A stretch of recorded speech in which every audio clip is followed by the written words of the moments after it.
A little follow-up video from the video I posted yesterday of Meghan, the Duchess of Sussex's announcement over on Instagram that her new brand or rebrand will be dropping soon. A large piece of information that we learned is that Netflix is going to be partnering with Meghan.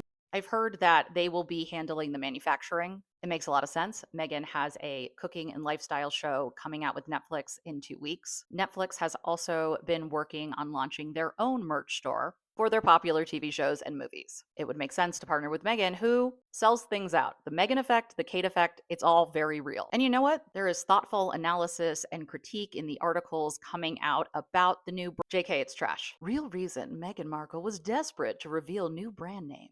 Oh, this is all based on a royal expert suggesting that it could be to coincide with the launch of her Netflix series.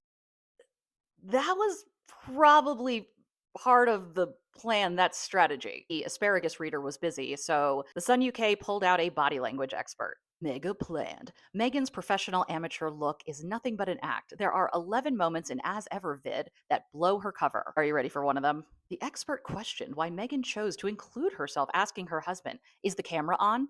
Despite the final video being spliced at least 14 times during its editing process. Remember when they used to complain that Meghan and Harry's social media content was too glossy?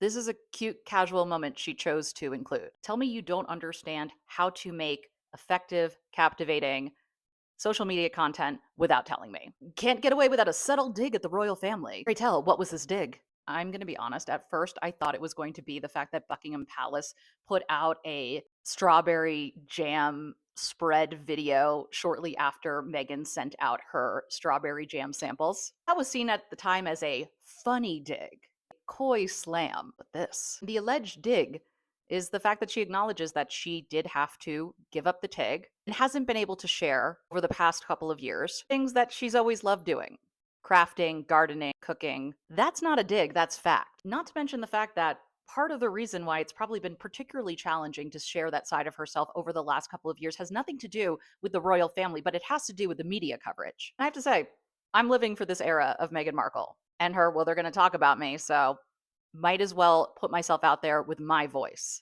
so people can hear for themselves. Really, if we want to point out any digs, it's the fact that she very, very cleverly and subtly calls out the media coverage over things like strawberry jam. She does it without acknowledging specific outlets or specific writers. It's perfect because it doesn't give too much fodder, and let's be honest, the media has always worked on positioning themselves not as the bad guys and trying to focus Meghan and Harry's ire at solely the British royal family, where no doubt Harry and Meghan had issues with the institution, but they certainly weren't trying to overthrow the monarchy. In fact, most of their complaints have been with the system, the people that work in the institution, and the relationship that the British monarchy has with the media. I also do not believe that Meghan is making business decisions based on what the British media may or may not print. I don't think ARO was a decoy. From what I've seen and heard, the most logical explanation is probably the correct one. There was a trademark issue with ARO, and so they pivoted to As Ever, which it appears they had in the works since 2022. What could have been a real setback was turned into a shining moment, and that is good strategy,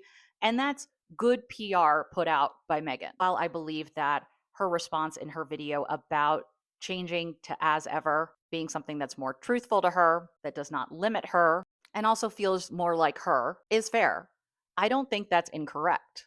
I also think it largely has to do with trademark issues. I don't think it's because people didn't like the name. I also don't think it was some sort of master plan.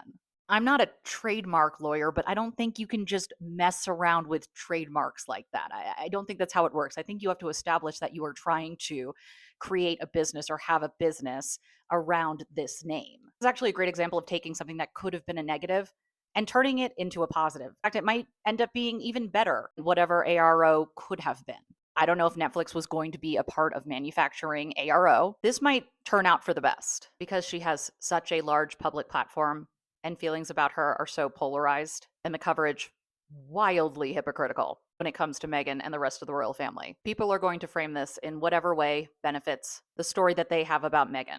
While I do not believe all criticism happens in good faith, I do think that we should be able to have conversations around Meghan's business ventures that involve critical thinking. Remember, there is thoughtful critique and there is bashing. There is hate that is packaged as critique. I think we know how to spot the difference. I also think treating Meghan Markle like a caricature, like everything she does is evil, alternatively, that she can do no wrong and that she is perfect, takes away her humanity and her agency. I also don't think we should be afraid of these discussions because there are bad actors out there who will take it and spin it as hate.